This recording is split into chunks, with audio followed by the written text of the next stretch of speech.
आहे, तशी माझी आणि माझे जे काही फॅकल्टी मेंबर आहेत त्यांची आणि सरांची आपली आय थिंक सर फर्स्ट भेटच आहे, पहिलीच फक्त भेट आहे ही.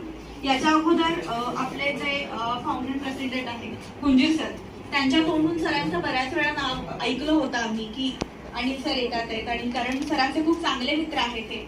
आणि जेव्हा मला कळलं की सरांना सब्जेक्ट आहे ह्युमन व्हॅल्यू आणि इथिक्स, सो बऱ्याचदा ह्युमन व्हॅल्यू आणि इथिक्स हा जर टॉपिक बघितला तर माझ्या माइंडमध्ये की माझ्या किंवा इतर तुम्ही जेवढे लोक प्रेझेंट आहात त्यांच्या माइंडमध्ये एक येतं की कोणीतरी सुटाकुटातला माणूस येणार आहे, प्रॉपर काहीतरी पीपीटी लावणार आहे, आणि त्या पीपीटी मध्ये मग इथिक्स म्हणजे काय, ह्युमन व्हॅल्यूज म्हणजे काय, याचे डेफिनेशन आहे, काहीतरी एक्झाम्पल्स देतील जे आपल्या डे टू डे लाईफ मधून मे बी रिलेटेड असतील किंवा नसतील. अर्थात ते नॉलेजेबल असेल, नो ऑफेंड, अर्थात ते नॉलेजेबल असेल. पण मी जेव्हा सरांना पाहिलं आणि सकाळी दगडे सरांनी सांगितलं की मॅडम साधी राणी आणि उच्च विचारसरणीतला माणूस कसा असतो हे तुम्ही आज बघा, आणि आज मला ते लिटरली एक्सेप्टेबल आहे सर की साधी राणी आणि उच्च विचारसरणीतला माणूस कसा असतो, तर अनिल गुंजाळ सरांसारखा असतो.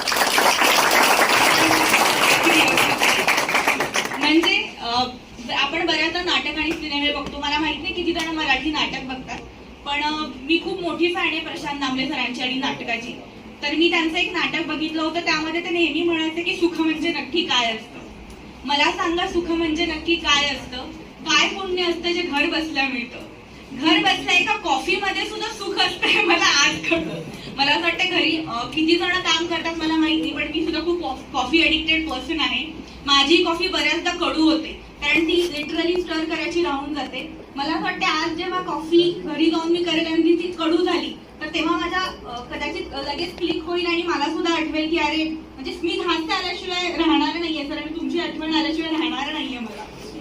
तर खरंच थँक्यू सो मच सर. आज इथं एवढी मुलं आहेत. खरं तर इथिक्स म्हटलं की बऱ्याचदा आपल्याला वाटतं की अरे आता वेगळं काय असणार आहे, पण जेव्हा मी होते मी पहिलीपासून ते 12वी पर्यंत आपल्याला प्रतिज्ञा माहित होती.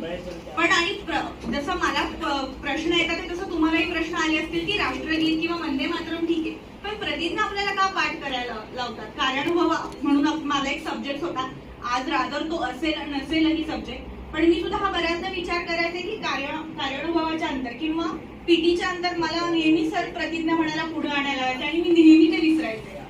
कारण सरांनी जसं सांगितलं ना की इथिक्स हे सगळ्यांमध्ये मिळून येतात, त्याचा आज मला गत्यंतर आलं. आणि सर थँक्यू सो मच, तुम्ही खूप जुन्या आठवणींना उजाळा दिला या मी प्रोफेसर अमृता कांबळे सरांचं मनापासून आभार मानते की त्यांनी त्यांच्या बिझी लाईफ शेड्यूल म्हणून थोडासा वेळ काढून आपल्यासाठी इथं आपल्याला इथे दिला. Thank you sir, thank you so much. आपण परत